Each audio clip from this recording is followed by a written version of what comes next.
Official episode, right? I know. I'm very excited So to no be a part of pressure. this first episode. Absolutely. Let's see if I can get it right. So, and correct me anytime. Daniel is a globally recognized financial coach, entrepreneur, investor, and public speaker. Yes, he's also the author of this brilliant book I called love it. Out on the Beach. You're amazing. Yeah, because where else does anybody want to be wealthy? It's not on the beach, right? Has to be the beach. I highly encourage you guys to read it. I'm actually halfway through. I'm impressed. Yeah? Yeah, I'm really, like, what made you write this book? It's just 25 years of just everything that I've ever done. I mean, I just wanted to finally put it in one spot. I've been making PowerPoint presentations and trainings for my agents, for my business for over 25 years, if you could imagine. So literally every weekend I would come up with new subjects and new things to talk about every single week for 25 years. And, at some point I'm taking all of this information and I put it together. I couldn't have done it without my co-author. She was amazing. She was incredible. Yeah, because I'm not, technically I'm not a writer. I barely got through high school. So, but no, I mean, she was a very integral part of me putting the thoughts into an actual structured process. And so, that's why. Yeah, I think it's amazing. But we're not going to make this podcast episode about finance only. Okay. You have enough of that on your social media, and I'm going to add your social media info into the episode so people can follow you. You guys follow you. What is it? Daniel Alonzo, right? On Instagram? Daniel Alonzo with a Z-O on Instagram. Yes, but I do have a question on this topic before we move on. Okay. And it's no doubt that being a financial advisor takes a lot of hard skills. Right. And a commitment to continuous learning. Like I was looking through last night, I'm like, oh my gosh, I'm assuming you have the SIE Series 766 and all that stuff. All the 26, 63, 26, 63. So that's the. Yeah. I was like, oh my gosh, you have to have like knowledge of the capital markets or an understanding of the different products and their risks, understanding of what trading. Well, I mean, it's honestly, it's not as technical as you could imagine because I'm not a portfolio manager. So I don't actually trade clients' accounts. So I advise where to put. So I'm more about putting together portfolios. Making sure that we're asset allocating and making sure that the client's actual objectives are being met, not necessarily understanding capital markets, because the truth is they're the ones that are making the daily trades. The portfolio managers, those are the people that are actually moving the money around. So, although I think for my own personal knowledge, I've always been up on most things that are going on in the market because, I mean, I trade personally, I trade options and and I've always personally traded. So. Mm-hmm. But you still have to have a lot of knowledge and you have to be, I think, to me, I think this is the kind of industry that you have to be all in. It's right. It's kind of like the legal world. You can't just have a law degree and not be a lawyer. Like, what's the point, right? Right. So my question is, when do you really know that you want to be all in? Like, when did you know this is it? This is, your one thing. Well, I mean, 21 years old. I mean, it was right when I got started. I mean, once I decided to get started and I went and I got licensed, I knew I was going to do this forever because I never thought quit. Sometimes people talk about, they had doubts or they were scared or they weren't sure about what they were going to do. I knew it because I loved helping people. I loved advising people. I've always had maybe a need for money. I didn't grow up with money, so I always wanted to have it. I was always good with it, and I always made decent choices about money. So yeah, I mean, I knew. I mean, 21 years old, man, I was in. I mean, once they said I could get rich and financially independent and change my life and passive income and freedom and all that, I mean, I bought it. Hook, line, and sinker. I bought it. Like, I just told him, I said, look, just as long as it's legal, ethical, and moral, I'll do whatever I have to do. I will work 24 hours a day, 7 days a week. I just want to retire by the time I'm 30. I did it by 28. Wow. That's impressive. So about the money, definitely you're a money-making machine. You know your thing. You're focused. We can learn so much from your social media, but I want to know a little more about you. Like, I want to know beyond the surface, beyond that whole, the brilliant financial mind. Like, who are you? What are you made of? And I'm going to start with just a little icebreaker. Just want to, have a little fun and play a quick, simple, fun game. And we have 1 minute to answer these 15 questions. And you have to give me one answer. Can't give me two options. Okay. All right. Okay? And I have my phone here. Okay. So we're going to have an alarm in 1 minute. I'm scared. Ready? I'm ready. All right. 1 minute. Where is it? Here, I'll be indulgent. 1 minute and some seconds. All right. So, favorite book? Wealth on the Beach. Favorite food? Sushi. Favorite song? Ooh, wow. Daniel, Elton John. Favorite movie? Forrest Gump. Favorite financial guru?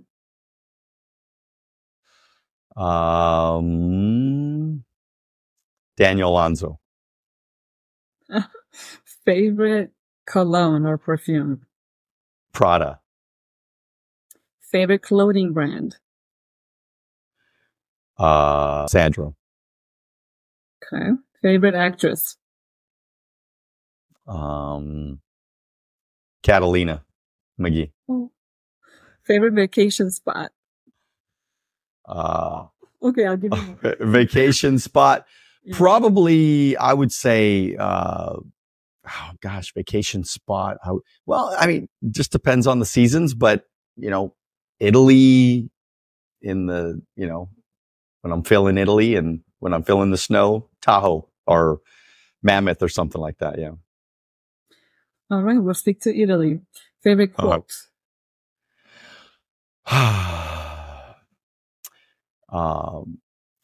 With passion, courage, determination, and whatever you think about with passion, courage, and determination will ultimately become your reality. Very nice. Favorite American president? Lincoln. Same. Favorite investment strategy? Diversify. Favorite music composer? I like Bruno Mars. Oh my gosh. Okay, what about a classical? I don't listen to a whole lot of classical, and if I do listen to classical, I don't know who's behind it generally. So. Mozart, Beethoven. What's that? Maybe Beethoven or Mozart, something. Yeah, something like that would be fine. Favorite painter? Ooh, Picasso. There's a bunch. All right. I am so relieved. I was so nervous you were going to say Balenciaga for the clothing.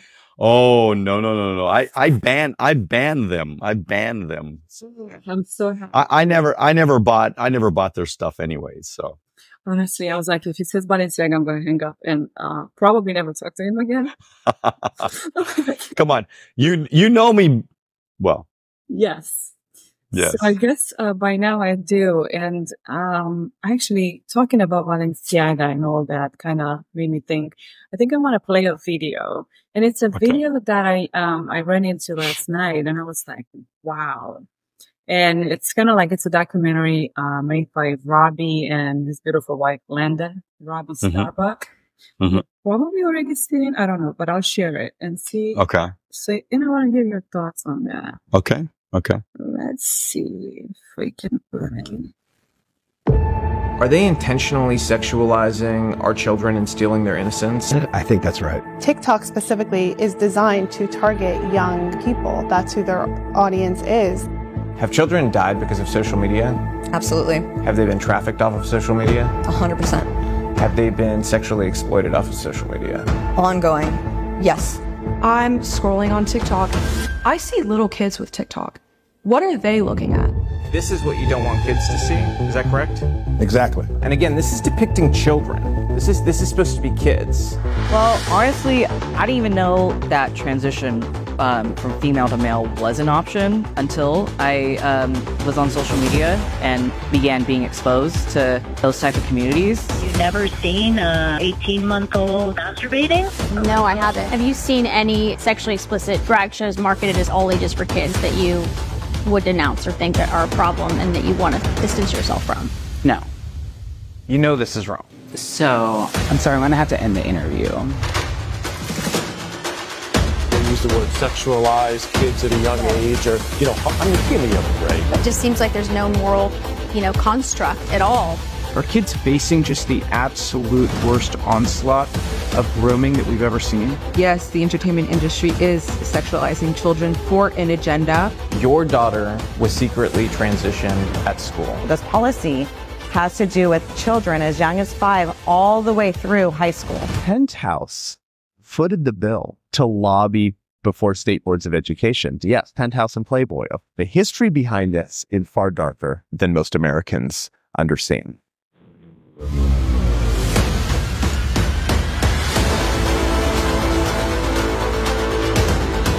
you think the big tech companies at this point are essentially aiding and abetting human traffickers and people who are working to exploit children? Absolutely. If you don't want to hear it in a school board meeting, why should children be able to check it out of the school system? There is misinformation presented that somehow that we're doing surgery on minors or even children, and that simply is not true. How old were you when they gave you a double mastectomy? It was a month after my 13th birthday. Ultimately, we're going to talk about, are they going to give, the counselor's going to give them medication there at school without their parents' permission? I mean, I think we're leading towards an absurd and horrific time. First of all, we weren't forewarned we would be sharing the locker room. We had no idea. I turned around, a 6'4", 22-year-old man, fully intact with an exposing male genitalia. This ideology is killing our kid. Do you think more people need to speak up to protect kids like your daughter? Yes, I do. Well, I think from heaven she can see how hard you fought for her. Do you feel like this is a war on children? I know it's a war on children. But, like they said, we're coming for your kids. Yeah. And they have. Wow. I didn't mean to play it all, but I had to. Yeah, that was, well, it's just disturbing. I mean, it's a disturbing situation that's going on in our country. And, I don't care, what side you're on. I mean, who doesn't love their kids? I mean, who doesn't care about their daughters and their sons? I mean, these are kids. And we're talking, and then not even your own kids. I mean, obviously, if you're a decent human being, you care about other people's kids. And what's going on? I mean, we got an open border in the United States that's allowing drugs and prostitution and, aiding and abetting minors, spreading them out across the country to be put in, really, really horrible situations. And all because they're trying to pay back the people that smuggled them over. I mean, are you kidding me? And we're okay with that. What's so frightening and what's so disgusting is that, we're talking law enforcement.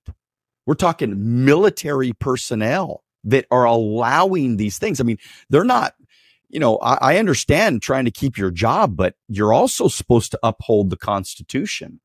And so it's really a sad kind of situation, and it's a very scary situation. Kids are one thing, but man, I mean, we're talking the destruction of, I mean, this country as a country, we went crazy when 9/11 happened and we lost 3,000 people. Imagine right now, because of fentanyl, we're losing tens of thousands of kids and nobody even cares. Nobody even says a word about it in the government, yet we lost 3,000 people, and people like this was the worst thing that ever happened in the world. Obviously, 9/11 was a major tragedy, but let's be honest. Like, why is everybody turning a blind eye to the fact that we're losing tens of thousands of kids and adults to the drug situation that's, obviously being, put through by countries like China? They're putting through the drugs, the fentanyl, to kill.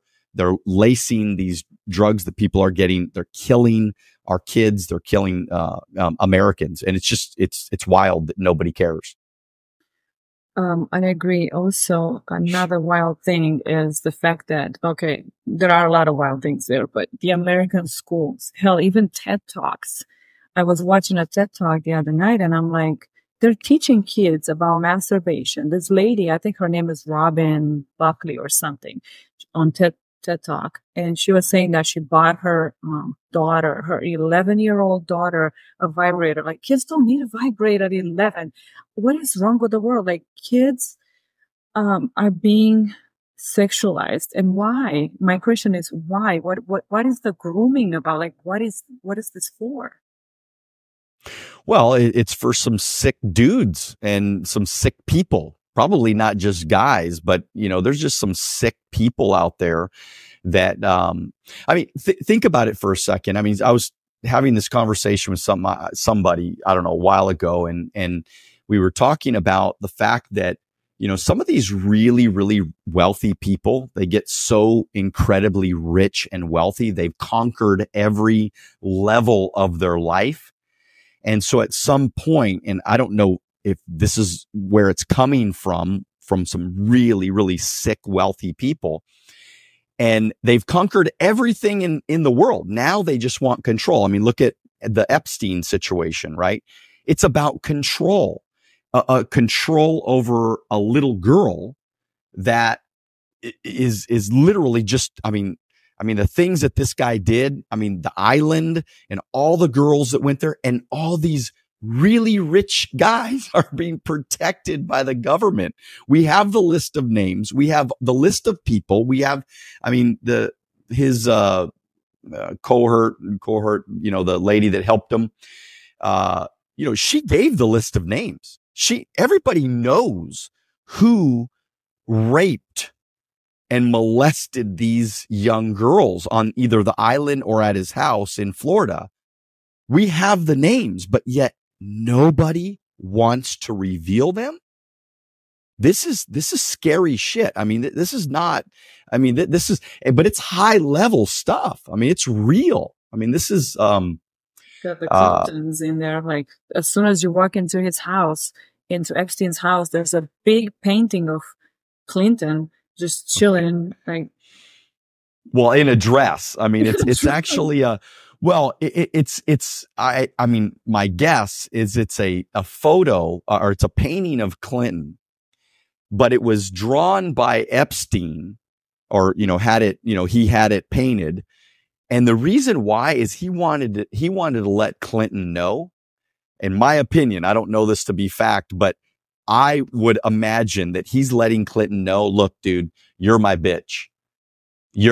I own you, buddy. I own you. And Epstein, this is probably what got him so incredibly rich. And then, of course, got him killed, is because there's a lot of powerful people that he had under his thumb. So he was blackmailing all of these people. What's that? You think he's really dead, or because a lot of people are like, or is that a conspiracy theory? I think he's dead. I think they killed him because, I mean, ultimately the guy had so much dirt, and that's why these judges in court, they're not going to give up all these names, because there's some heavy hitters on there and they know they can be taken out too.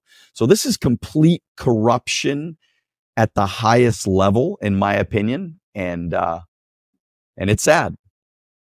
Yeah. And I think while child exploitation is a real and serious issue, there's another concern that the premature sexualization of children through media is a problem. And I think, and a lot of critics actually argue that it may lead to issues with self-esteem, with body image, potentially make them targets to predators, or, so I think this is a big problem. And especially like states like Oregon, Washington, California, teaching kids all these sexual things starting in kindergarten. I think do you have kids, Daniel? I do. I have a 18-year-old daughter and a 21-year-old son. So you can totally understand, and I can see the passion that you have, because that's an important topic. What do you think about rapists? Do you think should there be death penalty to a child rapist? I think if it can be proven without a shadow of a doubt, absolutely. There's no, I mean, let's just be honest, right? I mean, if somebody is doing that, they're probably going to do it again.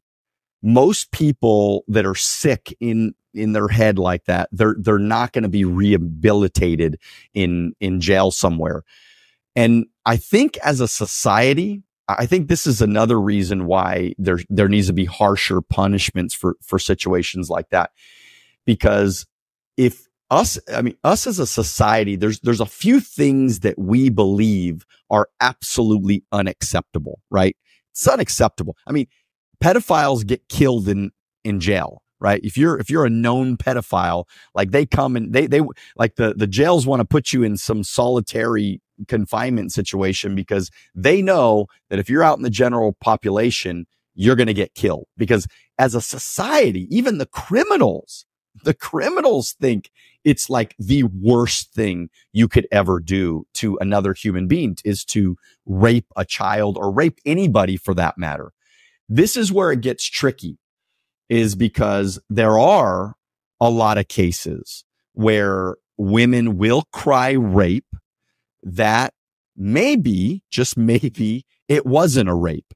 So that's where it gets tricky. But if it's beyond a shadow of a doubt, or if there's video footage, or if there's some sort of like DNA evidence, or there's some sort of whatever that you can prove, absolutely, you at least got to put these people away for the rest of their life without parole.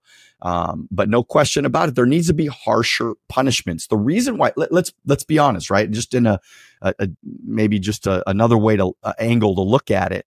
Look at San Francisco. San Francisco's a shithole. LA's a shithole, right? And the reason why is because there's no consequences to criminality. So if there's a criminal that walks in a store and he just decides he wants to take out $1,000 worth of merchandise, us as a society, we are basically telling him, you will not be prosecuted.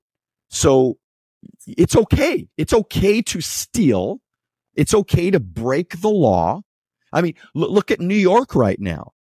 I mean, New York is getting ready to give away $53 million of prepaid gift cards to illegal immigrants. So you broke the law, you're illegal, and we're going to reward you. How is that even? I mean, where is the common sense in the world today? There is none. There isn't. No. Yeah, that's not. I don't know. I'm kind of like on the fence with the whole, and I do agree with you on the harsher punishment on that subject. But then I also have that, like, doesn't the death penalty violate the right to life? But then another part of me says, okay, well, I'm paying for those people to be in jail. They actually don't deserve, but so it's, Yeah. yeah. Well, I mean, look, I mean, you put them away for the rest of their life if that's the next idea. But I just think that, human beings, we make decisions based on consequences, I mean, let's, kind of like what I was talking about before, a judge is making the decision not to put out the names of all these criminals because he knows that the consequence might be death. If a couple of people were made an example, if a couple of people were, that we knew absolutely, like a Jeffrey Epstein, right? We know without a shadow of a doubt, we have DNA evidence that this guy raped young girls. Well, a guy like that, you make an example of him and you let the world know that us as a society, as an American society, and really, hopefully the world could jump on this bandwagon. We are deciding right now, like we're drawing the line in the sand, and we are saying that it is unacceptable to hurt children, and really to hurt anybody for that matter. It's unacceptable to steal. It's unacceptable. Certain things are just not okay. I agree. I love it. What about surgery on minors? Well, I mean, let's look at it this way. You need a parent permission to get a tattoo. You need to be 18 before you can smoke a cigarette. I mean, there's no reason why a child should be able to decide to go have, surgery just because they feel like one day they feel like another gender or something. It's just, it's beyond me. Tell me about your childhood. Like, what was your best memory?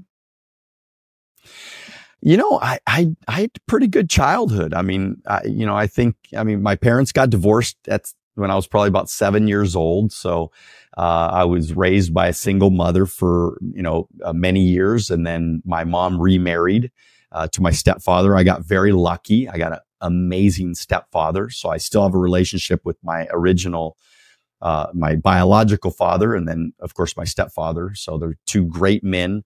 I've told people forever, I've been very, very lucky because I kind of have two different types of dads. My biological, he's more, outgoing and personable and gets along with everybody and, smiles all the time and has fun and all that kind of stuff. But wasn't educated, and really never made a lot of money. And then I have my stepfather that is more straight laced. He's, he's not really that outgoing, but just incredible character, incredible man, made a decent amount of money in his life, always took care of his family, still takes care of my mom really well. I mean, just an amazing human.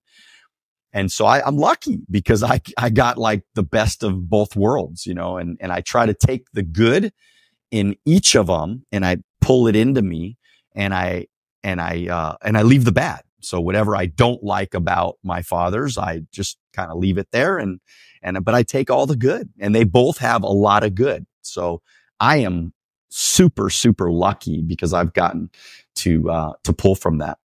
That's true. Your story reminds me of Robert Kiyosaki, Rich Dad, Poor Dad. Exactly. Yes. That's it.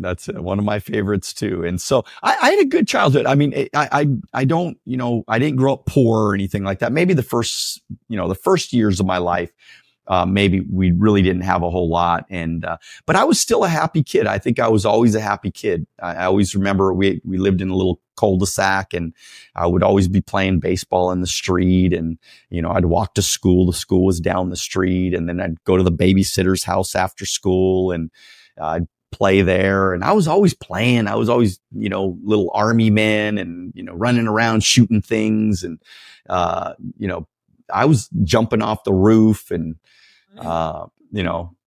I think I told somebody the other day, I even remember I was like 7 years old. I smoked my first cigarette at 7 years old.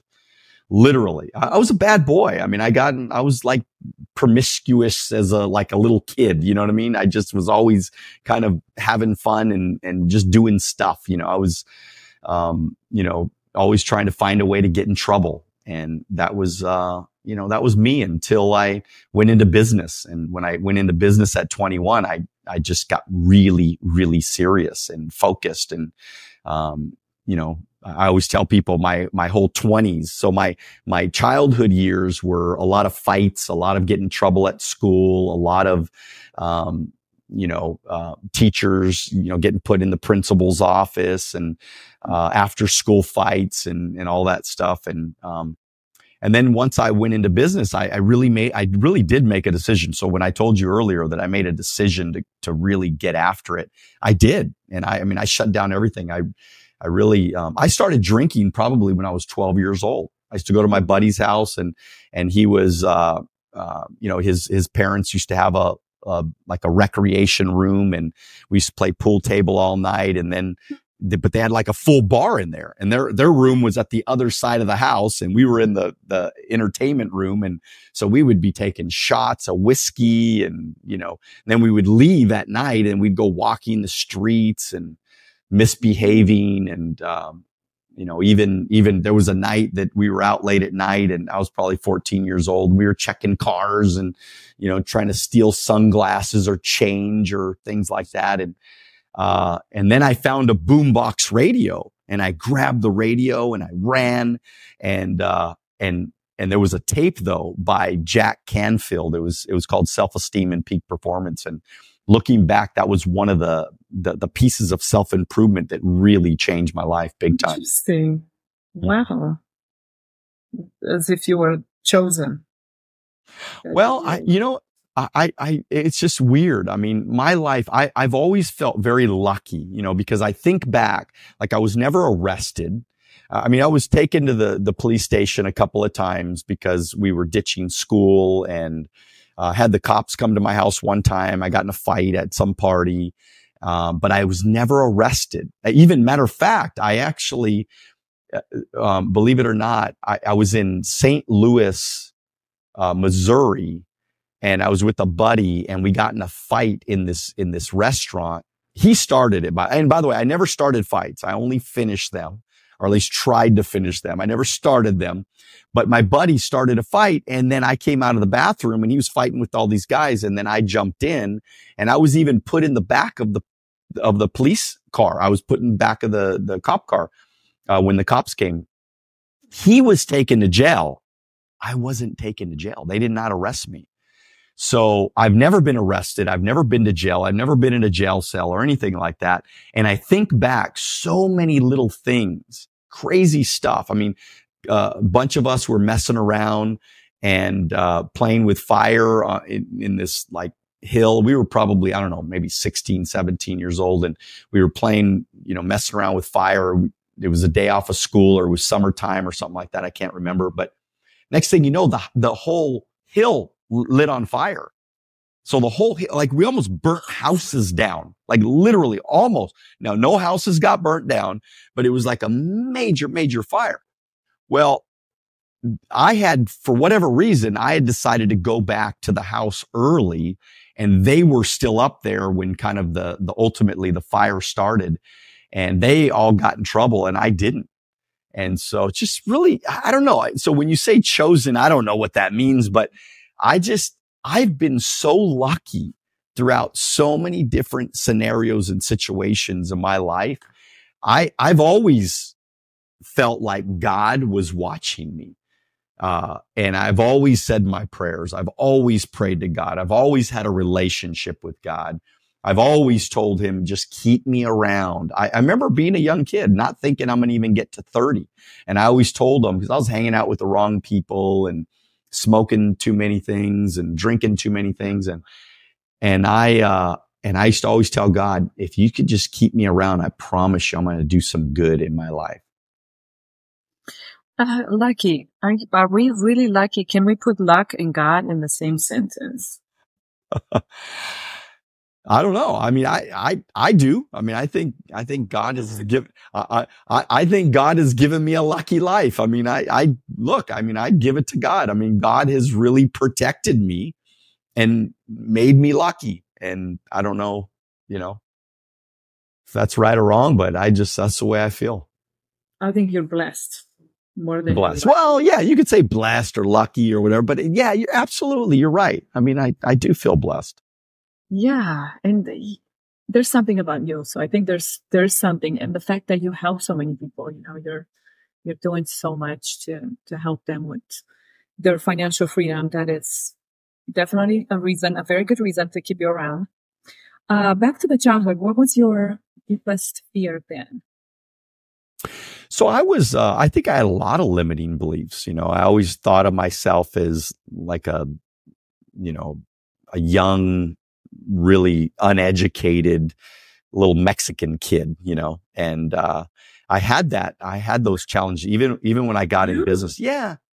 Oh yeah. Yeah. I had fears of, because I never thought of myself as an educated man.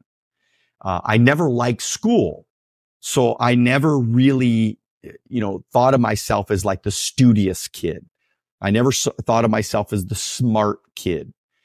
And so it's interesting because, and I've talked about this for years. I mean, this is what's wrecked about the educational system today is that most teachers, they don't know how to teach kids. And because certain kids need to be taught a certain way. I'm just different. I'm not like, I don't, if you tell me to go memorize a bunch of things, it's hard for me. Just to give me a bunch of words and say, memorize it. My brain doesn't work that way. Like some brains work. Some brains are different. Some people, they get things right away. I'm more of a slower reader. So I got to read it 3 times to really get it, like to make sure it gets in my mind and I really understand it and I can feel it. And so I've always been a slow reader, never got good grades or anything like that. And so when I went into business, and then all of a sudden I'm a 21-year-old little kid in my mind, right? And I'm learning about money and financial and investments and insurance and all these different things. And then I'm sitting down with a 45-year-old man. And he's looking at me, I'm at least thinking he's looking at me like, what is this little kid going to teach me? And so I had a lot of insecurities. And I think that is what made me work so incredibly hard. That's what made me so focused all through the years, is because I had to overcome that. So when I talk to people about mastering your craft and really getting great at what you're doing, I really mean it. I mean, you have to really apply yourself if you want to be one of the best. And so I worked harder than everybody else. Nobody saw it. I mean, I would work in the morning. I would study in the morning. I would study at night. I would work during the day. Before I would go to bed, I would listen. I mean, literally, like while I'm sleeping, Catalina, I would be listening to audio books while I'm sleeping every single night. I would go to sleep with my headphone, my big old headphones on, because I wanted to just learn. I wanted knowledge. I wanted information, because that gave me the confidence to be able to sit down with that 45-year-old college educated white guy that was super, super tall. And I was able to talk to that guy and feel confident, like I knew I could stand on my own 2 feet. So going to school and self-improving, because the truth is, when I say that I hated school, a lot of people think that I hate education, but that's completely wrong. I love education. I love learning. I mean, there's nothing more that I love in this world than learning. I read books every day. I listen to podcasts every day. I listen to YouTube videos every day. I'm getting educated every single day on the areas that I want to be educated in. I still listen to audiobooks. If I can't sleep in the morning, so say I wake up too early in the morning and I just can't go back to sleep, I'll stick in an audiobook and I'll listen to that audiobook and it'll usually put me to sleep. And then I'll sleep another hour or two. And if it doesn't put me to sleep, at least I got some education. I got some learning done, self-improvement done within that period of time. That's amazing advice. And what about your deepest fear now? I think we all have fears. I mean, I think that, I'm scared of losing. It's interesting because the way that, I've set up my life was all based around fear. Some people let fear hurt them. I used fear as fuel. So I looked at my life and I said, okay, what am I afraid of? I'm afraid of losing everything. I'm afraid of not having enough. I'm afraid of not providing for my family. I'm afraid of not, becoming the man that I always wanted to become. And so what I did was I worked really hard, but then when I made a lot of money, I invested it. I used it wisely. I was a good steward of my money because I wanted to make sure that I set up a foundation for my family that nobody could touch. So if my business goes away today, which, God forbid it doesn't, but if it did, it wouldn't be fun, but I know that I'm solid for the rest of my life. I could literally live on the investments that are coming in right now for the rest of my life, very comfortably, by the way. And of course, I have all the knowledge and the information where I'll make it all back anyways. If I lost everything today, I'd make it all back pretty quickly. But I did that on purpose because I was chasing freedom. I wasn't chasing the Ferrari. I could care less about the Ferrari. As a matter of fact, I like my Tesla Plaid way better than a Ferrari because my Tesla actually drives itself. The Ferrari does not drive itself. I love driving fast and it's the fastest production car in the world. So but there's certain things that people, they're chasing. I actually never wanted the big house, believe it or not. I wanted a really nice house, which I had, and it was completely paid off within a couple of years of buying it. And I had it was great. It was on a big lot, a basketball court, golf, putting greens and pool and all the things that you want in a beautiful home and in a beautiful area, very safe area. I loved it. Believe it or not, the reason why I looked at another house, and I'm glad I did. The house that I ended up buying after that, which my ex-wife and my kids, they still live there. It's on a half an acre. It's almost a 6,000 square foot home in a gated community. It's really, really beautiful. It's really nice. But the reason why we bought that is because she wanted a bigger closet. And I said, okay. So literally I bought a multi-million-dollar home because she wanted a bigger closet. And so, but I'm happy. It was a good investment. It really was. In the end, the thing is appreciated very nicely. So, I'm happy in the end. It was actually a very good decision. Divorce. How did you heal? Well, I think it's a process. It is a process. I think you're always kind of healing. I think you're probably healing until you maybe get into another relationship. I don't know. I think it's a tough thing because, I have kids and I was that dad. I was the dad that I was home every single morning to wake my kids up. I was there every night to put them to bed. I was there to pick them up from school, to see them after school. I was there. You realize I've been financially free since 28 years old. And I just turned 80. So yeah, it's been a lot of years that I've been financially free. So I'm not quite 80 yet, but pretty close. So but no, really though, that's the toughest thing for me is my kids. The toughest thing is the not seeing them every day like I used to. I try to talk to them as often as possible. I text them every day. I even text them goodnight every night. I mean, so that's been the toughest thing for me to heal, and then just not having somebody there. I mean, I think it's a human need. People need people. People need a person, right? You want a person that you can talk to every day, that you can talk about ideas, that you can have fun with, that you can hold, that you could just, connect with on a deeper level than just a relationship at work or something like that. So losing that is not a fun thing. I don't think for anybody that would be a fun thing. And then, but I think we did it the right way. I mean, we kept a lot of the assets together. We still own a business together. I mean, she helped run half of our business the entire time we were together. So she deserves half of the business, of course.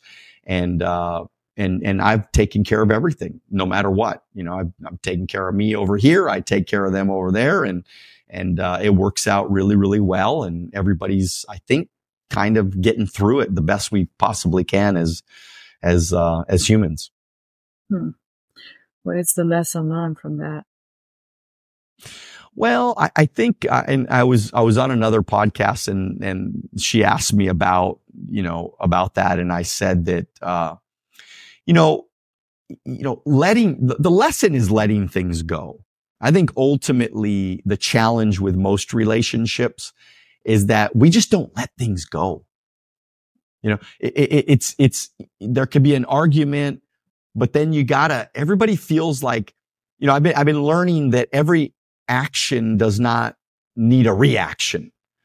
And I think as humans, we just instinctively feel like somebody says something to you, you got to say something back. Or if somebody pisses you off, you gotta fight back. Or if somebody does something not good to you, you gotta fight back. And I think that's especially, it's totally ego. And I had that, and I was that in the marriage. And of course we both had our challenges, but I was definitely that person that I wanted to fix things. I wanted to find a solution. I wanted to fix it. I wanted to make it better.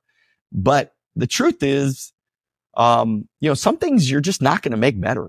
Some things you just got to go, you know what? Fuck it. Oh, well, man, she did that. She, whatever. She made me mad. Fuck it. Move on. Who cares? Big deal. It's just, it's just a thing. It's just that situation. It's not the end of the world. Now, again, it is hard. I mean, when, some certain things happen again and again. And of course, that's probably what led to a lot of the frustration. But, ultimately, if I would have let things go, I'd probably still be married today. If I would have just decided just let shit go, man. Just let it go. It's not that important. Just move on. Just go. Who cares? Because a lot of the, it's not like the whole marriage was terrible. I mean, there was a lot of good things about the marriage. I mean, we built a business together. We raised 2 amazing kids together. I mean, these kids are I was talking to my son. I had lunch with my son today, and I was talking to him, and I'm like, one of the things about you and Ava, Max and Ava, I said, one of the things about you guys is you guys know how to act in public.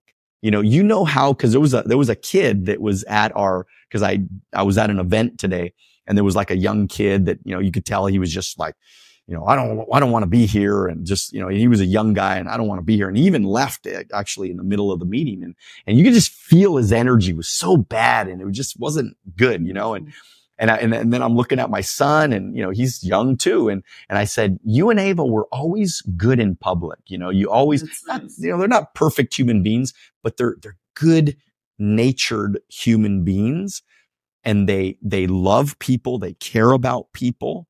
They have morality. They have character. They have the fear of God. They're good people, and I love that about my kids. And so, yeah.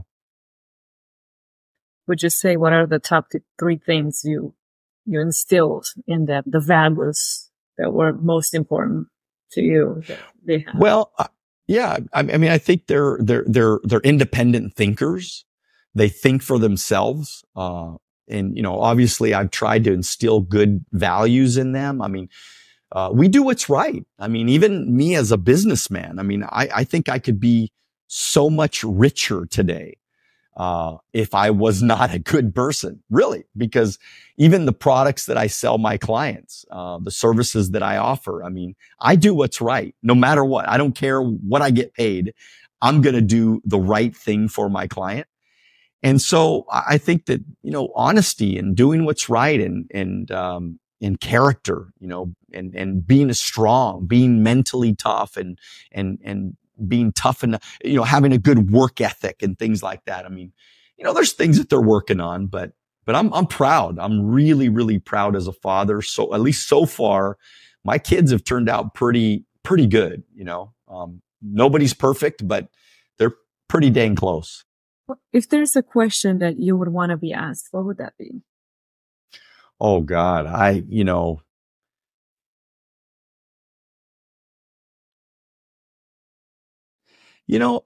know. I mean, maybe maybe why I value freedom so much. I don't know. I mean, because a lot of people look at freedom and they go, well, I need to work. I need to work all the time. And I need to always stay busy. And I need to, and I love that. And that's great. If that's your passion, you love to do it every day. And it's great. It's always good. But what I love about my life right now is I love that I get to choose when I work and when I don't work. I have that option. I love that I have the option to travel. If I want to travel today, I could book a plane and go travel. I can do it, and I love that flexibility to be able to live life on my terms with nobody, where nobody has their thumb on me. I don't have to call a boss. I don't have to say, "Oh, can I get the day off?" Or I don't have to ask somebody for time off. I love that. And I love the fact that, every year I literally plan out my entire year and I just go, okay, I'm going to go here. I'm going to go here. I'm going to go here. I'm going to go here. And I'm going to travel the world. I mean, I lived in Slovakia for a couple of months last year, and I lived in Turkey for a month last year. I mean, I've traveled all over the world, and I feel so lucky and fortunate that at a young age, I listened to my mentors. I listened to these people, and I found one thing and I went for it. And so many people, they spend their whole life not ever figuring out their passion and what they love. And for me, what I love is teaching people how to get their freedom, because I know what it feels like for me.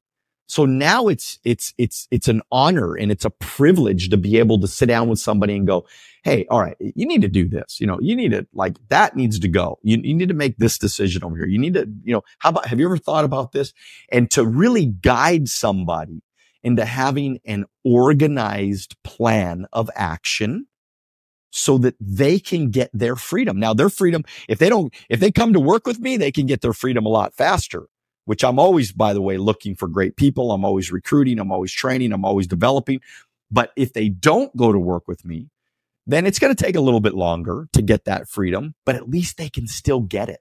What I don't like about other companies, some, well-known name brand companies that have commercials and all that kind of stuff.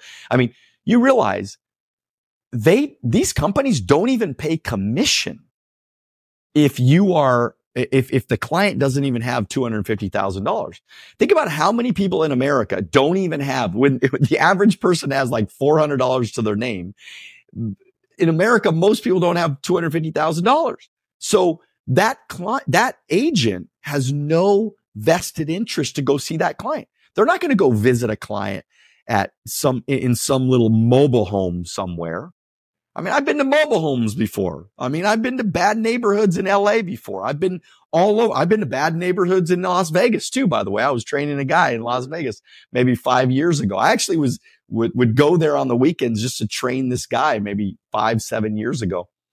And it actually is kind of interesting because he was the guy that recruited me when I was 21. So he was one of my best friends growing up. We grew up together. He was another one of the crazy ones. He was from Argentina, actually. And he was one of my craziest friends that I had. And he got started in business. And then he was turning his life around. And then I got in with, in like with him. And I was, trying to work my way up, and he ended up quitting. So because he quit, because he gave up, he loses $400,000 a year in passive income. So it's wild, because it's like it always reminds me, you just don't quit. When you find your thing, man, you go all in and you don't quit, because you never know what's going to happen. And I was his one recruit away from an explosion. I would have changed his life forever. But he just wasn't patient enough to see, that ultimate future. What does your coaching involve? Like, walk me through what exactly it is that you do during your coaching sessions. So, basically I come up with a new strategy or a new topic each week. So every Wednesday morning, 9 a.m. Pacific Standard Time, I'm on Zoom, with as many people as we have on there. And I come up with a topic every week, and we talk about everything. We talk about duplication. We talk about vision. We talk about leadership. We talk about, sales. We talk about overcoming objections. We talk about, how to get financially organized. We talk about trading options. We talk about, how to budget. We talk about, how to deal with your clients. We talk about how to get more clients, prospecting, and building a team, and creating massive passive income. So that's, and then we always give a little bit of time for a Q&A session. So people, if I didn't, get you exactly what you needed, then I'm going to, then you're just going to ask me a question, and I'm going to be able to answer it for you right there. What is the one issue that everybody, like most of the people have, the one thing you have to work on the most? Probably getting clients. I think most people have the knowledge to sell a client and to get them to become a client, or to sell a prospect. Yeah, but it's just like how to get the people. Like, people want to know about lead generation. They want to know about how to prospect. They want to know how to bring the clients in. How do I get the clients? That's what people are wanting to know most of all. How do you get the clients? Can you share?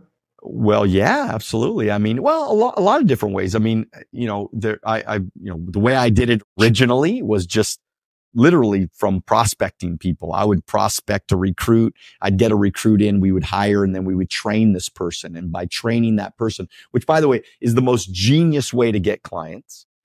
Most people won't do this, but because most companies are not set up to have this kind of infrastructure. But I'll recruit one person and I'll get 10 sales from that one person. And then we'll end up recruiting another 3 people. And then from those 3 people that I'm training, we'll get another 30 sales, probably another 10 recruits out of that. That'll turn into another, 100 sales, and then maybe another 30 recruits from that. So again, it never ended for me. I literally had to stop my business when it was 2023. It was 2003. And, I was, 28 years old, and I decided, like, okay, I've been killing it, hustling it for a lot of years now. It was like 7 years.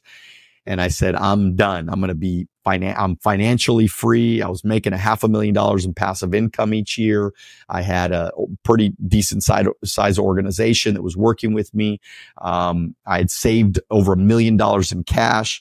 And I said, okay, I'm done. I'm good. I want to go travel. I want to go do whatever the heck I want to go do. And when I want to work, I can work, and I can do whatever I want to do, whenever I want to do it. But that was me 100% just recruiting, training.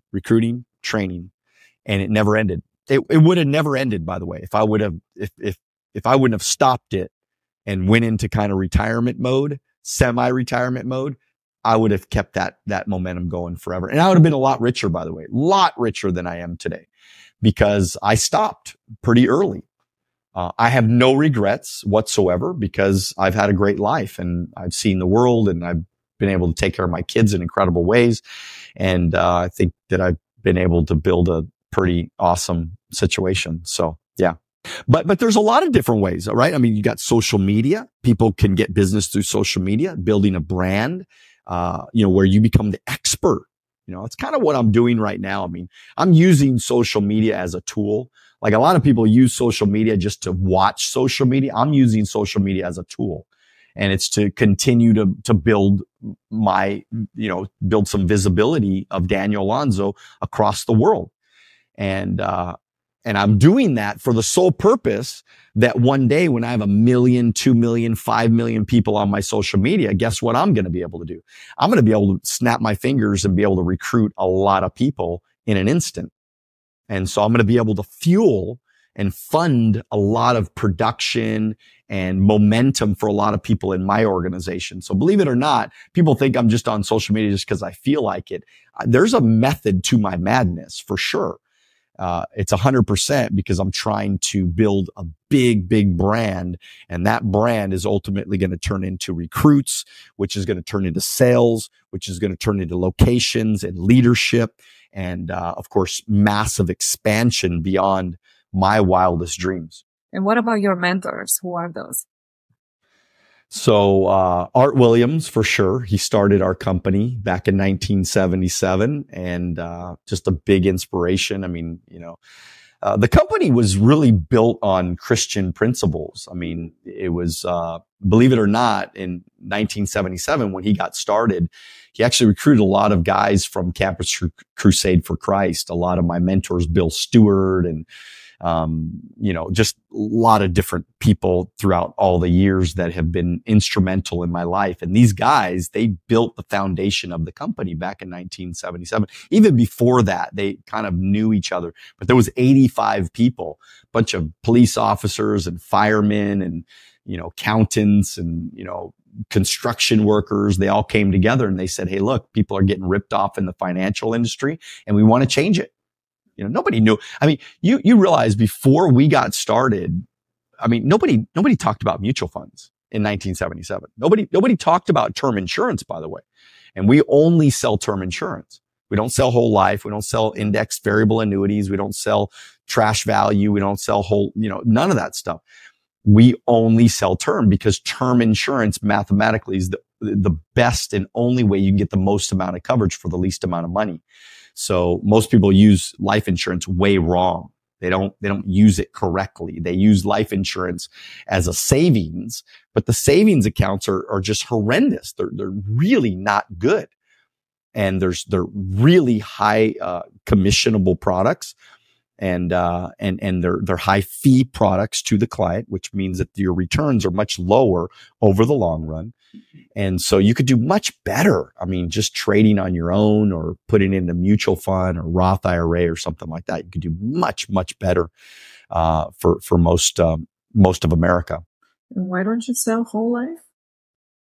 Because whole life is, mathematically, it's not a very, good product. I mean, why would you ever, put your money into something that you have to pay 6 to 8% to get out? I mean, my savings, you have to actually, when you put your money in whole life, if you try to withdraw your money, they're going to charge you interest to withdraw your own money. Why would we ever? Everything though, right? What if you're just trying to get a portion out of it? Well, yeah, if you're getting a portion out of it, they're going to charge you interest to get a portion of your savings. Okay. Because remember, they're commingling your money. I mean, a lot of people don't realize that there's a lot of whole life policies out there that if you die, like for example, okay, I'll give you an example. Like, let's just say that first of all, whole life is much more expensive than term, sometimes 8 to 10 times more expensive. So let's just say that you're spending $500 a month on a whole life policy. Well, maybe the insurance in the policy might only be $50 or $100. So that means that $400 a month is going into a savings account, right? Your it's what's called cash value. So that money's going in the cash value and it's building up, right? Well, let's just say that you built it up to, $200,000, just say, okay? So you have this $500,000 policy. You got this, which I don't know, maybe you're not even getting that much coverage with $500 a month, but say you have a $500,000 policy and then you got another 100,000 in your cash value. Right. Well, if you die, right, how much do you think your family would get if you died? What do you think? And do you think that they're going to get the 100,000 as well in the cash value? Well, if you haven't used it. If you haven't used it, should you get that 100,000? Of course you should. That's your money. But that's the problem, is you don't. So in a whole life policy, what happens if you read the contract, it says that if you die, you get the face amount.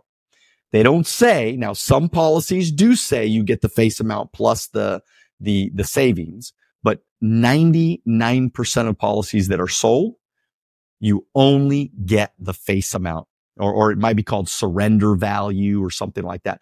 So, or the face amount of the policy, or what does it say? The actual amount or something like that. But anyways, bottom line is that you only get one. So you pay for both, but you only get one. Now, if you take out your money early while you're still alive, then yeah, you could probably get your money out, but then you have to pay interest on your money while you're getting it out. So it doesn't make any sense. It's just, and then the other biggest part of why never to buy a whole life policy is simply the fact that if I have a family, okay, and my family needs $500,000 worth of life insurance, but I can only afford $100 a month. If I buy a whole life insurance, if I buy a whole life policy, I can't buy $500,000 worth of life insurance for my family because I only have $100 a month that I can spend. So guess what I'm going to do? The guy's going to sell me a whole life policy for $100 a month, but I'm only going to get $50,000 of life insurance. And he's going to sell me on the fact that, oh, don't worry about it. It's okay. You're building up this cash value. You're going to have millions of dollars when you're probably not going to die anyways. You'll be fine. But he gets a higher commission to sell me whole life versus just selling me, doing the right thing and selling me a $500,000 term insurance policy for $100. Who cares about the savings? I didn't buy my life insurance to get a savings. I bought my life insurance because if I die, I want my family to have 500,000. I mean, isn't it interesting? Let's just think about this. Let's follow the money here, right? Isn't it interesting that in your auto insurance policy, do you have a savings account with your auto insurance policy? You don't have a savings account. You don't have anything attached. You don't have like a cash value in your savings. Not a car. No way. With a car insurance, of course we don't have one. How about home insurance? We don't have a savings account with our home insurance. We don't have a savings account with our medical insurance. We don't have a savings account with any insurance. The only insurance we have a savings account with is a life insurance policy. Why? Why did that ever happen? It happened because some really smart people said, wait a minute, we could take that, convince that client to give us $500 a month. We'll take $400 of their money. We'll invest it for ourselves as an insurance company, right? We'll invest it. We'll make 12, 15% rate of return, and then we'll pay them back 3%. And they're excited to get 3 or 4%. Guaranteed. Everybody says, oh, I got a guaranteed rate of return with my whole life policy. But you understand you're guaranteed to lose money because if I put my money in just the S&P 500 and it generates 8 to 10% per year, that's 8 to 10%. It's double the amount of interest. Why would I ever want there to be a middleman when I could just go directly to the American economy, invest the money myself? I'm much better off doing it by myself versus letting an insurance agent do it for me. And by the way, that's why they're convincing me, is because they make a lot more in commissions to sell that other product versus doing what's right and selling term insurance. Yeah. I got, there's a lot going on up here. I could literally do 4 hours just on this subject. This is how much I've studied this subject. Yeah. The whole life is very fascinating. I'm like, Yeah, don't buy the hype. Don't buy the hype. Everybody, man. I mean, everybody's like, oh, be your own bank and all these different things. I mean, it's such crap. When they say be your own bank, it's just a whole life policy. They use different names to get you all excited again. And everybody thinks that there's like a get rich quick way to do things. It's just not true. It's just another marketing idea to get people feel like they're getting more. I mean, because nobody wants to put money into something and not get something back. So it's very easy. Like I would be the best whole life salesperson ever, right? I would just go, yeah, why would you ever want to put your money in term, man? I mean, if you die, I mean, or if you live, you don't even get anything back. It's like you're giving away, you're just throwing away your money. But nobody ever says that about auto insurance. Nobody ever says that about home insurance. Nobody ever says that about, if it was so good, if it was such a great idea, think about it this way. If it was such a good idea, I think we should tell our auto insurance company to give us a whole life auto insurance policy. Or how about a whole life medical insurance policy? Or about a whole life home insurance policy? See, you see how you laugh though? You see how you laugh? But for some reason with life insurance, we're all just like zombies, right? Like sheep, like thinking, oh my God, you know, this guy, he said it's way better and I can be my own bank and all this kind of stuff. And man, I'm, you know, not paying taxes and all this kind of stuff. A lot of people don't realize there's tax consequences. I mean, with a variable universal life policy, I mean, you know, if you take out your money later on down the road because you need all your money and you want to stop paying the life insurance, that money could become a taxable event.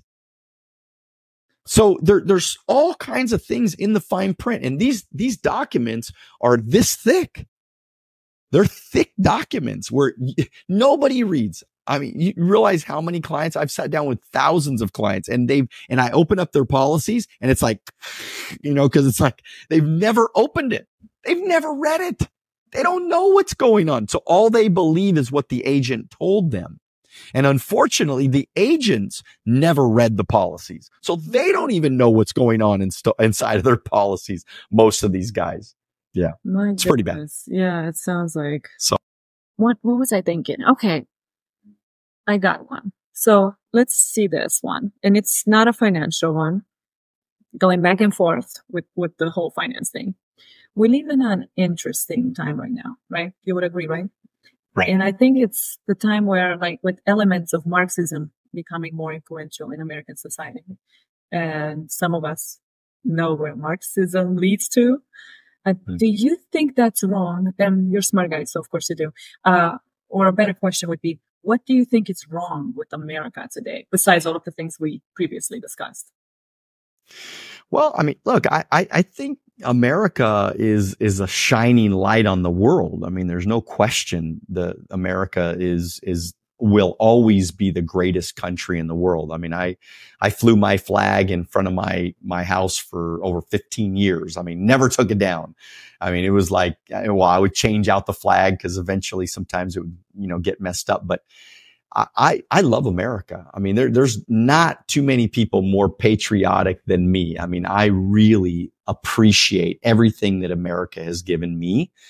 And I feel completely blessed that I was born in America. I mean, some people were not born in America. Some people are born in not so good places. And some people have dealt with a lot of really, really nasty, incredibly horrible things in their life. So to me, I'm always fighting for America and the goodness of America. Are there things wrong with America? Yeah. I mean, we talked about it, right? I mean, you know, I think the worst thing to me is the border situation. I think that is the undoing of America. I mean, look at Texas is already talking about seceding from America. I don't know if that's ever going to happen, but they're already talking about they're gone. I'm out because they can't even control their own border. They can't even protect their own border. The federal government is preventing them from protecting their own southern border. So are there things wrong? Yeah, there's definitely things wrong. I think, you know, another challenge that probably a lot of people don't talk about is I think that politicians are in office too long. I think There has to be term limits there's a term limit for the president. There should be term limits of people in Congress, and there should be term limits in people in the other areas, because people now are going into government for the benefit of government. And that's not how this thing was set up. This thing was set up where you're offering your service into government as a politician because you want to try to enhance America, make America better. But the problem is, you see somebody like an Obama, where he comes in a poor man and he leaves, worth $80 million or something like that. Right. So, Joe Biden, he was broke. Now he's worth $50 million or something like that. So, there's definitely a challenge. And by the way, I was watching something the other day, that has to do with investments, but there's a lot of these politicians. They just happen to all be Democrats, like Nancy Pelosi. She's getting like hundreds of % rate of return on her portfolio. Who does that, right? Everybody else is getting like 15% in the S&P 500, and she's getting hundreds of % rate of return. She knows what's going to happen before it happens. So obviously you're going to get to invest into those things and become very profitable. That should be illegal. People in office should not be able to trade stocks, especially stocks that have to do anything remotely that has to do with them controlling situations. And they probably shouldn't even be able to invest into stocks, because even from their friends, they could get inside information. So look, the government is becoming more and more corrupt, and it's sad because it's hurting America. And there's a new movie coming out. I don't know if you heard about it, but it's called Civil War. I think it's coming out in April or something like that. I just saw a thing. Maybe it's already out. I don't know, but I thought it was coming out, but I haven't seen it yet. But just when I saw the picture the other night, kind of got chills a little bit in my body, because I'm thinking, life imitates art, and the art comes first and life comes after. We've seen this time and time again. How many things have we dreamt about through paintings or through movies or through books or whatever, that 100 years later, they come true, maybe, and more those things start happening a lot faster even. But, it scares me, because I think that America has to get really, really serious about who we vote in office, because it's not just voting for somebody like it doesn't matter. These people are literally deciding our futures and our kids' futures and our grandkids' futures by the different decisions that they're making. So I just think people need to look at things like that, like corruption in office. These politicians need to be removed. Now, we have to vote them out, but I think people need to wake up and say, wait a minute, what are the, okay, I'll give you another example. Chicago is a great example of, you have some of the most, it's one of the most democratic leaning, society, cities, and the most corruption, the most crime, the most murders, the most thefts, the most, right, out of all of the country. But yet they keep voting in the same people. Yeah. So if a Democrat is like for example, look at California, look at Newsom. So California's a shit show. It's being horribly run. If you were a CEO of a company and killed your company like he's killing California, where you have 600,000 people moving out within a couple of years, that CEO would be fired. They would be gone, don't you think? They would be out of there.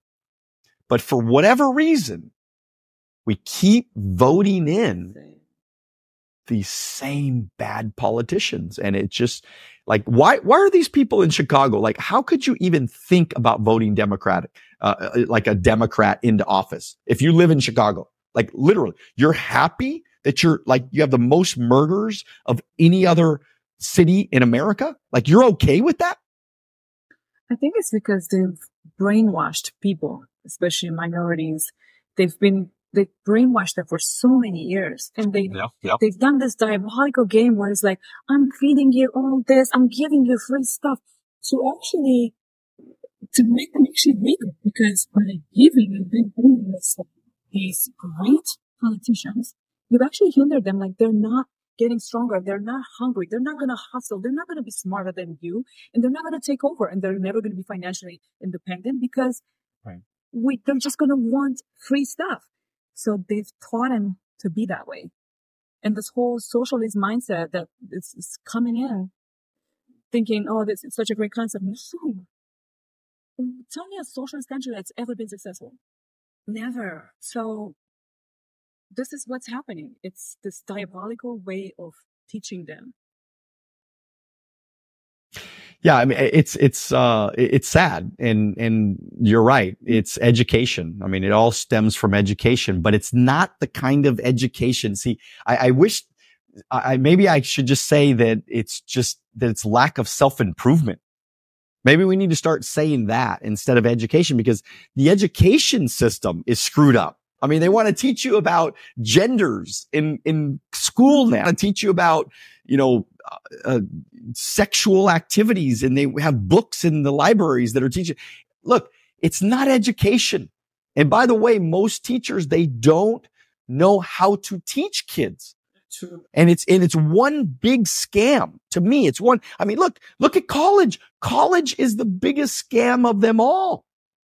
College is a scam for children.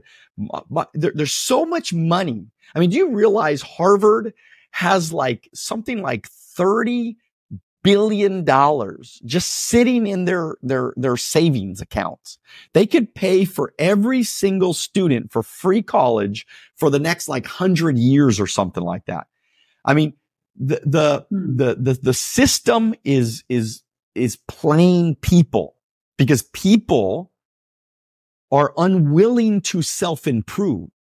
They think that education makes you rich.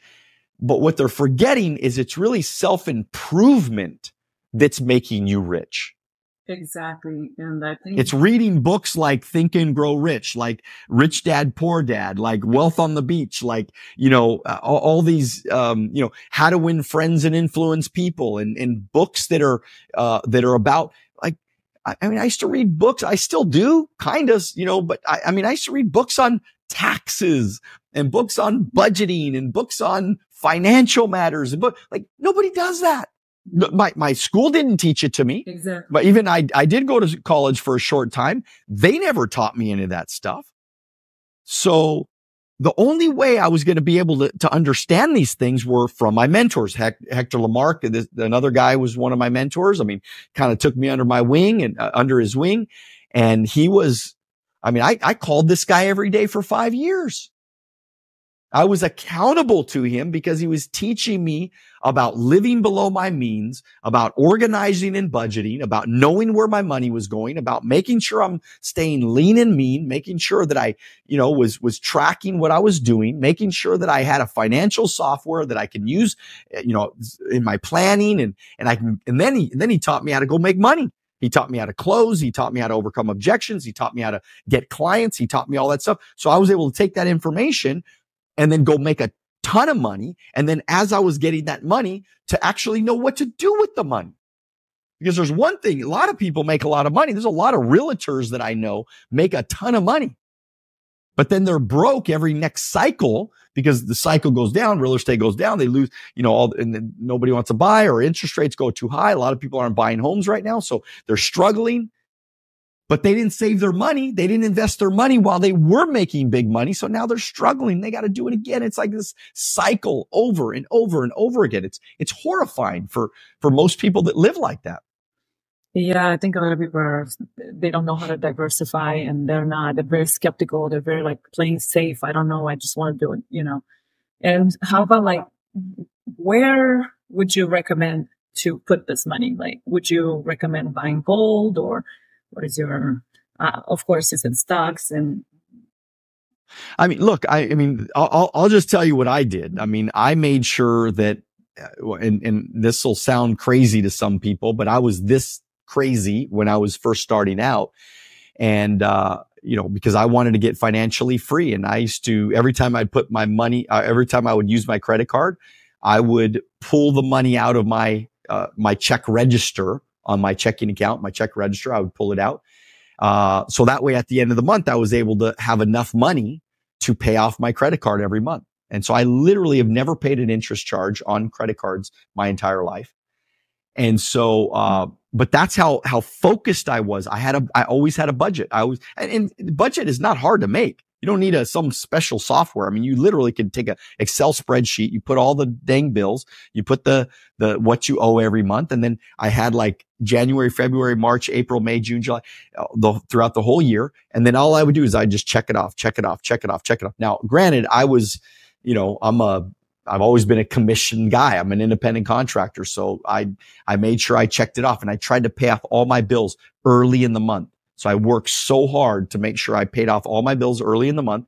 And then everything else that I had left over, I would invest. I was investing 40-50% of my money at one time. And, everything that came in, I lived below my means. We spent literally our food bill, our grocery bill. Now this was 25 plus years ago, but our grocery bill was $120 a month. We would buy groceries, and then we'd make sure we ate everything. And I know a lot of people don't want to live like this. I get it. But I lived like I was broke so I could have freedom for the rest of my life. And that was just my choosing. Everybody doesn't have to do that. And I know a lot of people say, well, just go make more money, and who cares about it? Just spend money, just have cash, just throw it around, and, whatever, right? Everybody, YOLO and all that kind of stuff. Hey, to each their own, man. You could do it. I'm cool with that. I love, I don't judge anybody on what they want to do, but just understand. I'm just trying to get people to understand why I did what I did, why I lived below my means, because what it did was it allowed me to create a foundation. Now that foundation pays me millions of dollars, whether I work or I don't work. And that is the beauty of, that's what creates the freedom in my life. And that's what I'm trying to get people to see, is that you're buying the Jordans, you're buying the stupid shit, and you could be investing in stocks that are eventually going to pay you passive income without you working or not. And to me, if you understood how good it felt to get up every single day, do whatever you want to do, whenever you want to do it, it's freedom, it's choices, it's options, it's seeing the world, experiencing things, being with great people, having great relationships, building great relationships, not having to, being flexible, not having to worry about always having to get the okay from your boss, or get time off of work, or even getting screwed in taxes. I mean, think about it. If you're a W-2 employee, okay, you're getting screwed in taxes.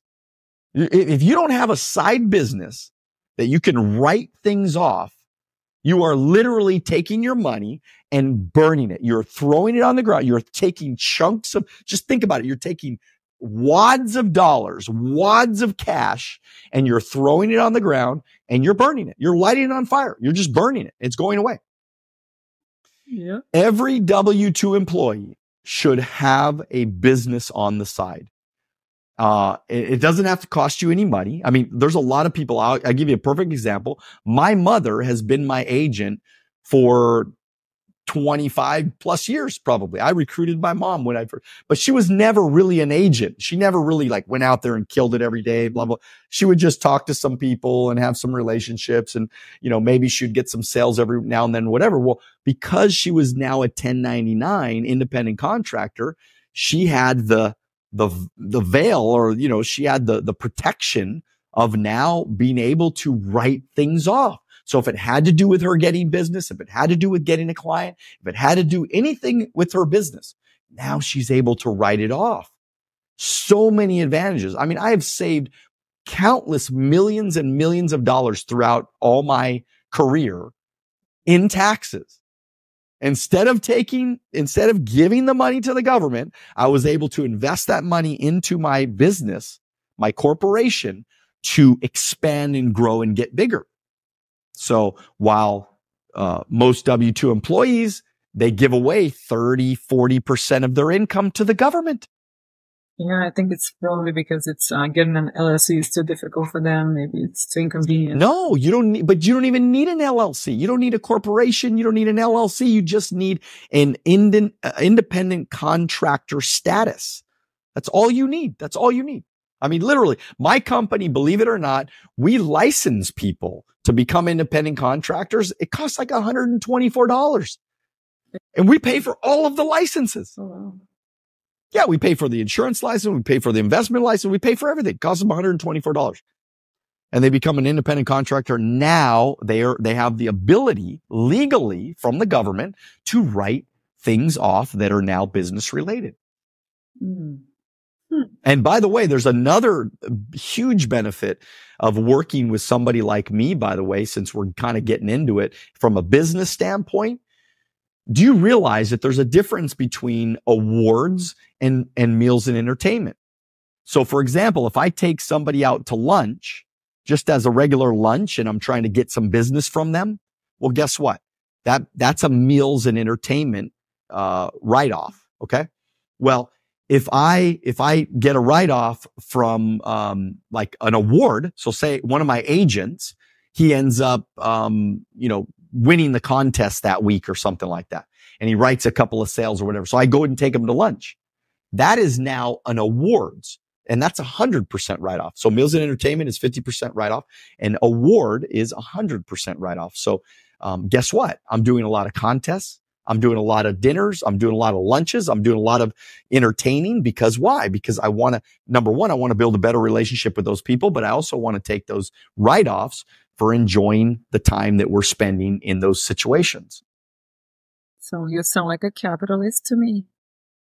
I am 100% a capitalist. Absolutely. And I will never overpay the government. I pay the government exactly what they're legally, what's legally due from me. I'm going to pay the government. I never want to fraud the government. I never want to do anything that's illegal, but I am going to do everything in my power to legally pay them only what's necessary, not one penny more.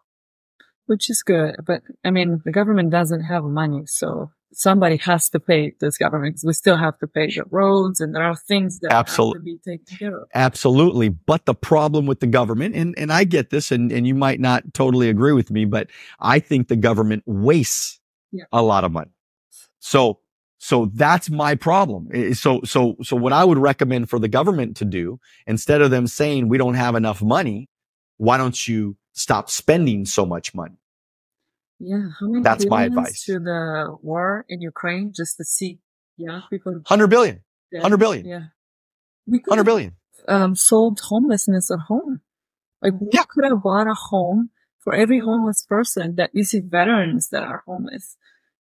So yeah, it's ridiculous. It doesn't even make any sense anymore. And so again, as a free thinker, as an independent person, I'm going to have to make a decision that is right for me. So in this particular situation, I want to pay the government as least as I possibly can. Now, granted, I still pay a lot of taxes. I mean, I pay more in taxes than most people make. Well, I probably pay more in taxes than, 2, 3, 4 times what the average person makes in a year. So yeah, I pay I pay my share. And I pay and I do California, so I pay even more. So yeah, you're absolutely right. Yeah, but I think you're right. And you said that, the government is getting corrupt. I think it's always been that. I think it's just us noticing, like maybe really just because do you remember like those campaigns in the 30s and 40s, like the cigarette campaigns? They had this like, what was it? The slogan was, just do what the doctors ordered or something like that. Like one doctors smoke Camels. And just misleading people, showing that physicians were also smokers. So I'm like, they've always been insidious. Like they've always been. So I think it's just us realizing stuff now, maybe. Well, that's a big reason why I love YouTube and I love social media, is because we really are learning things that we never knew. And I think a lot of people, their eyes are starting to wake up to, situations that we were never aware of. And we're starting to go, wait a minute, this is not right. Okay. We need to fight back a little bit. Yeah. Even though a lot of the stuff, remember the COVID times when they shut everything, like they were trying to censor things. They're a lot of the websites just disappeared. Yeah, I mean, again, that's why I admire people like Elon Musk, because, I mean, he literally is taking on the world right now when it comes to free speech. And he's basically saying it's just not right. What Twitter did. Twitter completely censored doctors during COVID.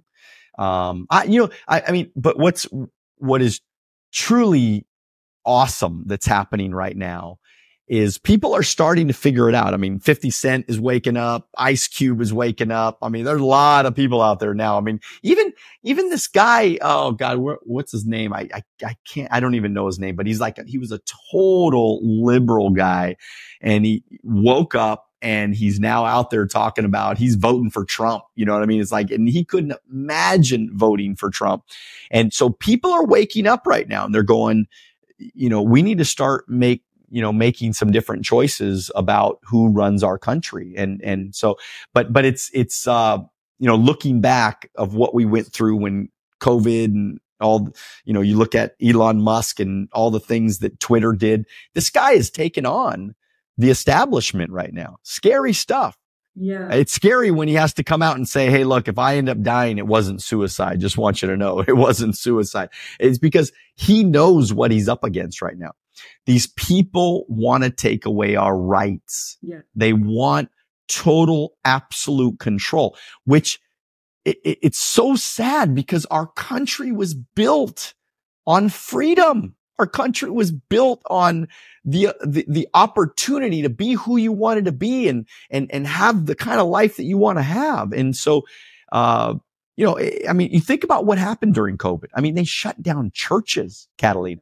They shut down churches. I mean, could you imagine anybody 50 years ago, anybody thinking about shutting down a church? I mean, we're talking church and state. I mean, that's a solid line that has been developed and built through centuries now of this country. It's the church. You cannot touch a church. A church is, you're just not allowed to do that. And so for them to shut down and arrest priests and arrest pastors, I mean, this is insane. Absolutely insane. Media controls the narrative. Yeah. And as long as they control the narrative, and that's why I said I have so much admiration for people like Elon Musk, because he opened up X now, which is formerly Twitter, and X now is the place where anybody and everybody can get the information that they want to get. They can give the information that they want to give, and they know nobody's going to censor them. Nobody's going to shut them down. Nobody's going to tell them what they can and cannot say. And I love that, because that is America. I mean, it's our right. It is our right to speak our mind, to be who we want to be, to say the things that we want to say.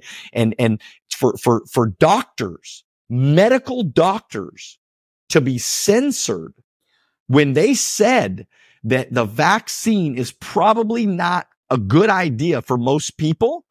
Yeah. And giving us other ways to cure COVID.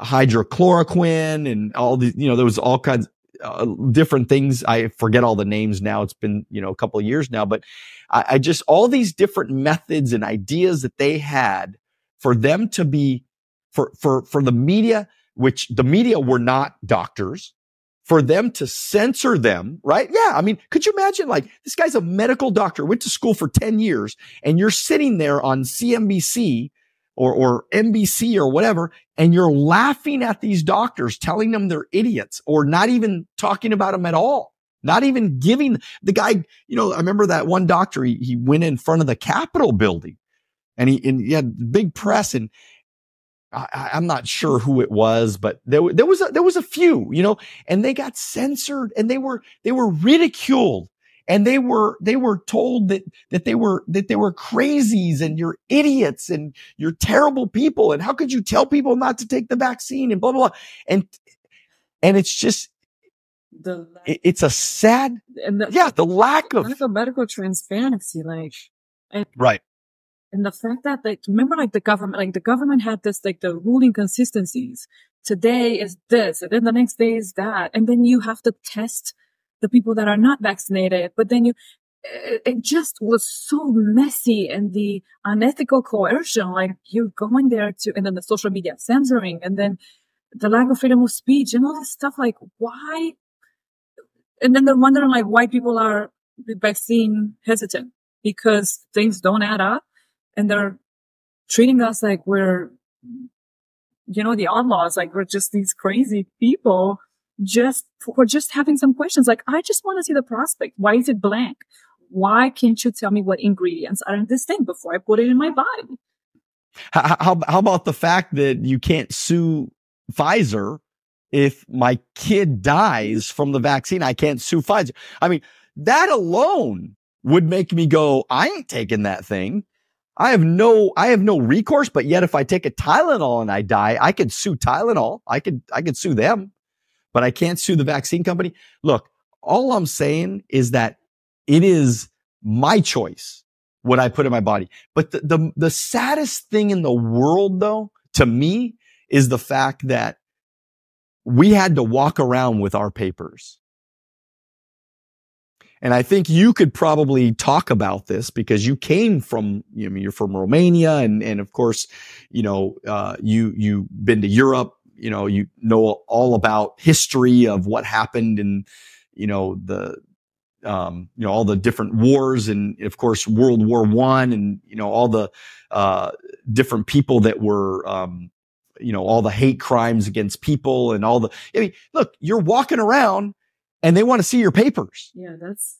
Show me your papers. I mean, this is America. Show me your papers. Prove to me who you are.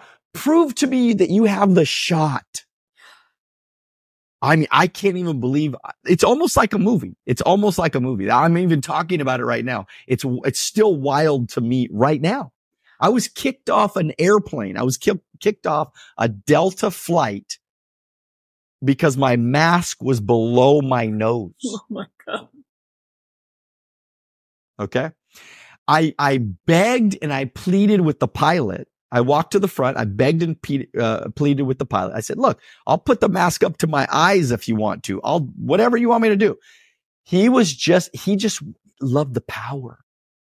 Yes. And these people, they love the power. I'm going to tell you what you're going to do. And if you don't do this and this and this, we're going to put you in jail. We're going to put you away. We're going to defund you. We're going to cancel you. We're going to take away your career because you did not do exactly what I wanted you to do. And he still kicked me off the plane. And I wasn't even combative. I wasn't angry at anybody. I still wish I would have taped it, but I didn't want to be combative. And I felt like if I was taped, I should have, but if I would have taped it, it would have been combative and it would have been worse. And I was I wasn't trying to be combative. I wasn't trying to get thrown out. I wasn't even though I have a lot of views, I wasn't even trying to like showcase my views that day. And I was walking off the tarmac and, walking off the little hallway out of the plane with the lady. And it was one of the most embarrassing things. I had to go back to my seat and grab my backpack and walk it out and, blah, blah.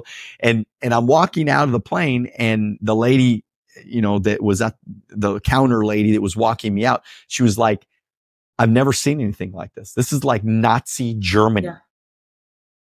This is Nazi Germany. Like we're living in Nazi Germany. We're living in a socialist communist regime right now that literally somebody's going to get forced off a plane because the pilot says, I don't like how high your mask is, which which is really sad because if the pilot has any common sense whatsoever, okay, he's got a mask on. Everybody in the plane's got a mask on. Everybody can wear the mask exactly where they want to wear the mask. But they're going to kick me off because mine's below my nose. But by the way, if you have any common sense and you do believe in the mask, which I never really believed in the mask's security, it didn't make, I mean, the mask was worthless anyways. But even if you believe that it was protecting you, well, that's the whole point. If my mask is down and your mask is up, if I cough on you, then that means that you're protected. Doesn't make any sense. So why would you be scared? Like, why are people driving around in their own cars by themselves with their masks on? How is that even possible? Like, where is your common sense? Even to this day, why are people wearing masks? They're worthless. And then you're wearing the same mask every single day, over and over and over again. Little kids would go to mass, and then they're breathing all the crap from the day before. Right.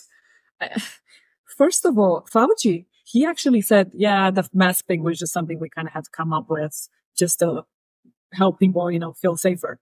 And secondly, I would sue the Delta because didn't they say that they were like, we're 99% safe and the way our ventilation system is, people can fly safely because all the cruises were out of commission. They wouldn't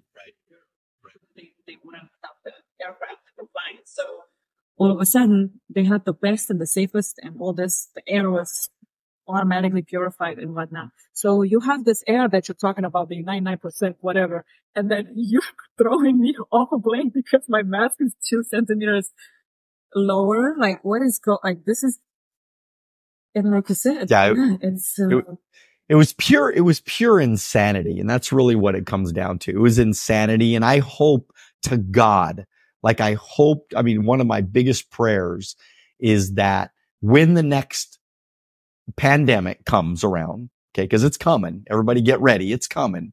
They're already putting it in motion. They're already talking about it. They're already doing, look, it's a weapon. It's a bio weapon. That's what it is. And so when it comes around again, just get ready. Okay. And I want all of us to rise up and say, F you to the government if they try to pull this BS again. If they try to put the wool over our eyes again and scare us and try to cancel us and try to hurt us and try to shadow ban us and try to do all these bad things to us and try to make us and force us take vaccines and force our kids to take vaccines and force our hand at whatever they want to force us to do, that we're going to rise up together as a nation to say, F you. We ain't doing it. We don't buy your bullshit. And because think about it. Most of the things that we were accused of saying that was a quote unquote conspiracy theory. Isn't it interesting that after all said and done, exactly what we said was going to happen, exactly what we said was. Yes. And they keep, but it's like, they keep dropping like flies. All these little conspiracy theories are like, we found, Russia. There was no Russia collusion. All all these different things that they said we were crazy. I mean, look at the January 6th. January 6th, they made it out as like this horrible insurrection. First of all, if it was an insurrection, don't you think that there would have been, like militias with guns and ammunitions, like people trying to take over the government. But guess what?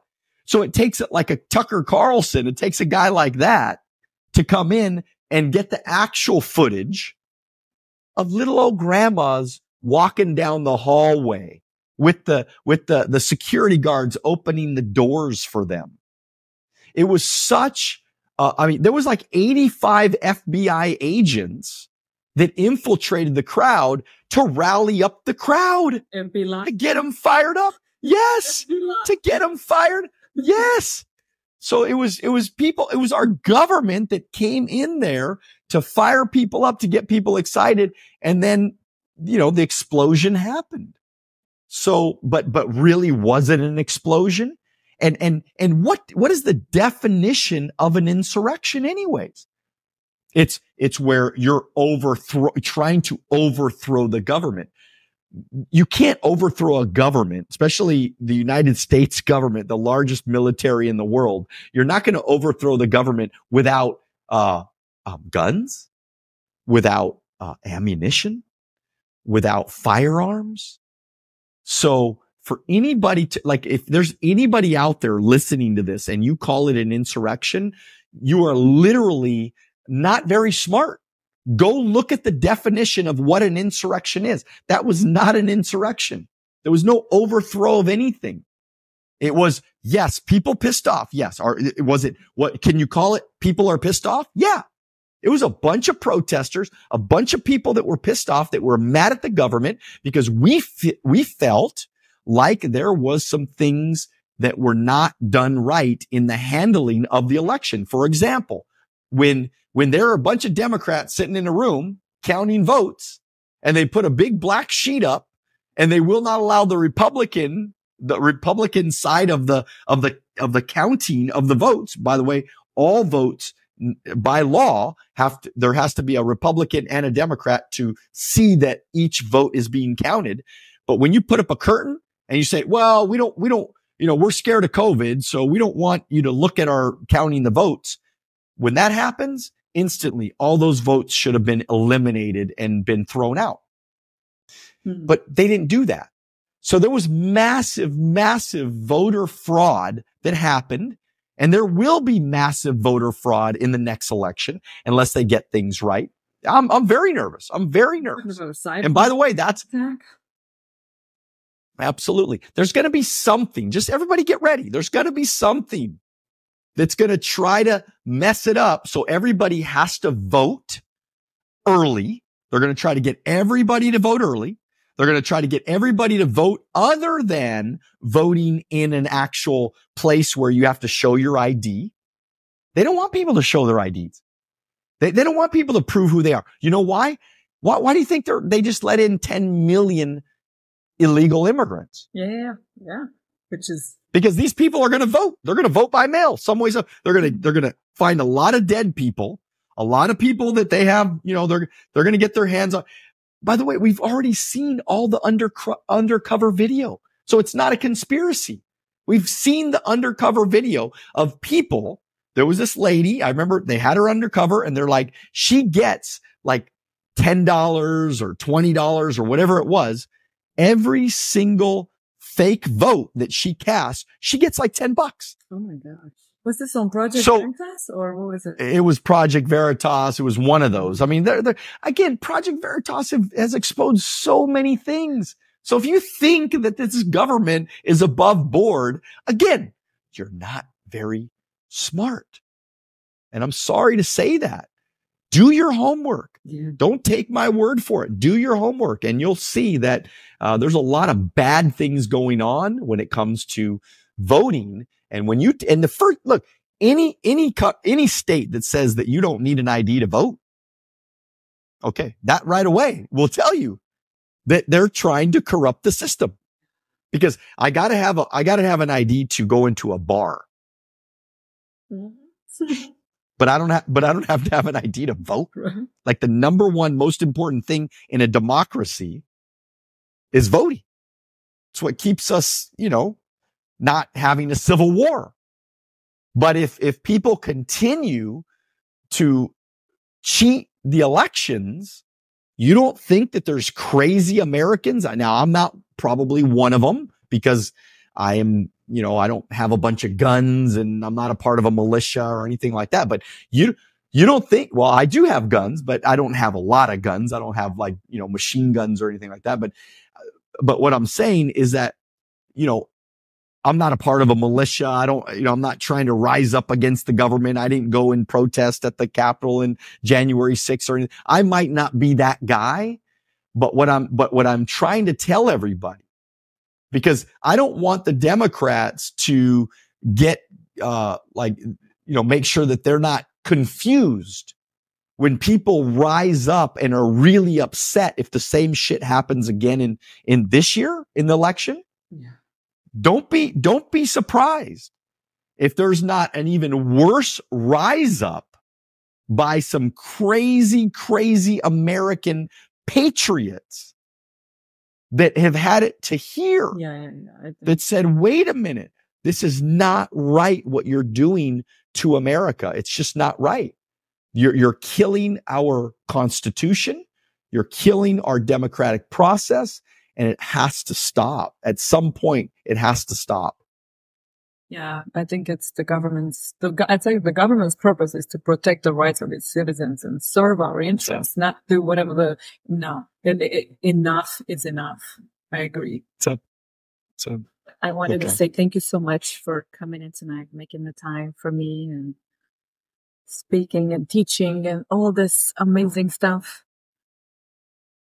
Well, I went further than I've ever gone before. I've never had a podcast that had really talked about all of these different issues. So it's going to be a lot of editing for you, but I know you're going to get it right. And I think that you got enough content where, we could make a little bit of an impact for people to maybe think a little bit differently and have some different ideas. So, it's a pleasure for me to be on and excited that you're doing your podcast, excited to be your official #1 first show. I wish you all the best. And, if anybody wants to follow me at Daniel Alonzo, Alonzo Academy is my story. wealthonthebeach.com is my coaching program, and Amazon Wealth on the Beach is my book. So check it out. I have a podcast called Wealth on the Beach, and also Wealth on the Beach is on Audible as well. Oh, nice. If you didn't believe that, I was on everything. So I'm all over the place, YouTube channel, you name it. But love being here. I hope everybody got a little bit out of today, and hopefully we can all start thinking a little bit differently and becoming our own people and trying to become the best versions of ourselves that we can become. So God bless you. We'll see you at the top. See you at the top.